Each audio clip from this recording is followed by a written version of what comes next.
काहे को मान करत मोहि बकत दुख देत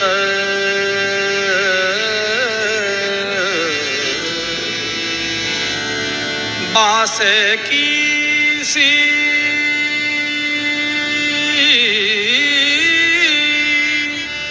दृष्टि लिए रहो तेरी जीवनी तो ही समेत काहे को मान करत मोहि बकत दुख देत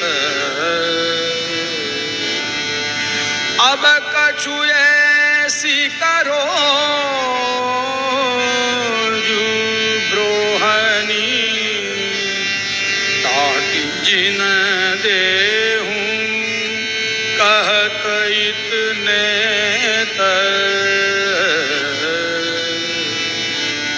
श्री हरिदास के स्वामी श्यामा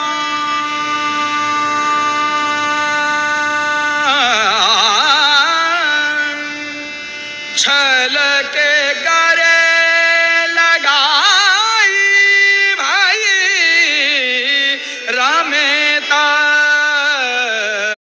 परम कृपालुवे श्री सद्गुरु भगवते नमो नमः। आज प्रियवर शैया पर विश्राम कर रहे हैं। ललिता सखी अन्य सखियों के संग मिलकर इन पर प्रेम बरसा रही है। तब प्रियतम लाडो से कहते हैं कि आप मान क्यों करती हो और मुझसे बात क्यों नहीं कर रही हो?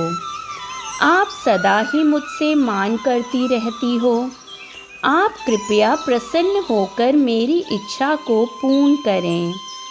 मैं आपके चरणों में नमन करके बार बार आपसे अनुग्रह करता हूँ, पर आप मेरी विनती की ओर ध्यान न देकर मुझे पीड़ा क्यों दे रही हो? तब ललिता सखी लाडो से कहती हैं कि हे प्यारी, प्यारे का कोई दोष नहीं है। देखो, ये रात तो बस बातों में ही बीती जा रही है। जैसे एक चकोर का चकोरी से प्रेम होता है, मैं भी वैसे ही आप दोनों की खुशी से प्रेम करती हूँ। मेरी दृष्टि सदा आपकी प्रसन्नता पर ही टिकी रहती है। आप जब उदास होती हैं तो मेरे प्राण ही निकल जाते हैं। फिर ललिता सखी कहती हैं कि आपके हृदय में प्रियतम से मिलने और उनका आलिंगन करने की इच्छा हो रही है। देखो, रात्रि बीती जा रही है और आपका क्रोध भी व्यर्थ ही है। प्रियतम का पूरा ध्यान आपकी ओर ही है, इसलिए आप जाएं और उन्हें संभालें। फिर लालजू कहते हैं कि जब भी आपकी भ्रुकुटी टेढ़ी हो जाती है, तब तो मैं आपके मुख की ओर देख भी नहीं पाता हूँ। कृपया दया करें और अपने नेत्रों को मुझ पर ही टिकाकर अपने मुख का मुझे दर्शन करवाएं। तब हरिदासी सखी फुसफुसाते हुए कहती हैं कि कृपया आप उनकी ओर देखें। तब हरिदासी सखी की बात मानकर लाडली खेल खेल में प्रियतम का आलिंगन कर लेती हैं। यह था इस पद का भावार्थ। अब हम अगला पद लेंगे। रोम रोम रसना जो होती कऊ तेरे गुण बखाने जात कहाँ कहो एक जीभ सखी बा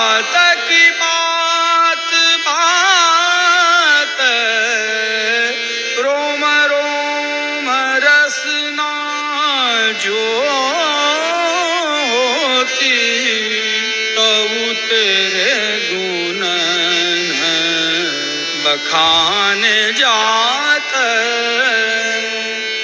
भानश्रमित और शशिहूँ श्रमित भय और जुवती जात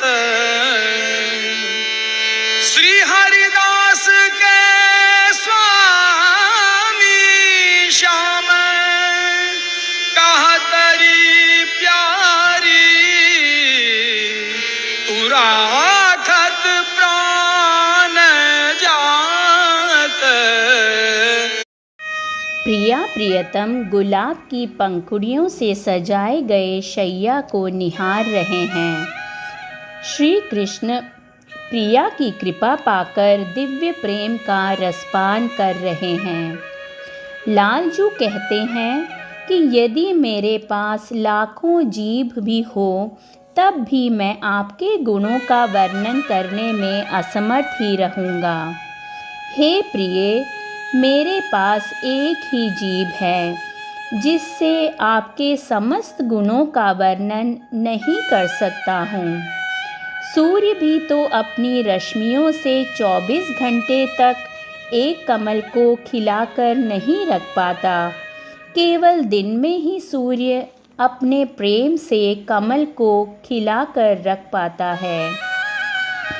ऐसे ही चकोर भी केवल रात्रि में ही चंद्रमा को निहार पाता है, इसलिए वह भी अन्य समय में उदास ही रहता है। मिलना और बिछुड़ना तो प्रकृति का नियम है। मैं आपके गुणों का गान नहीं कर पा रहा हूँ और इस कारण से उदास हूँ। केवल आप ही मेरी आत्मा का संरक्षण कर सकती हो। आप कृपा करके मेरा पोषण करें, अन्यथा तो मैं कब का निर्जीव ही हो जाऊंगा। मैं आपके गुणों की व्याख्या नहीं कर पाता, फिर भी आपने कृपापूर्वक मुझे स्वीकारा है। यह था इस पद का भावार्थ। अगले पद के साथ जल्द ही मिलेंगे। जय श्री राधे।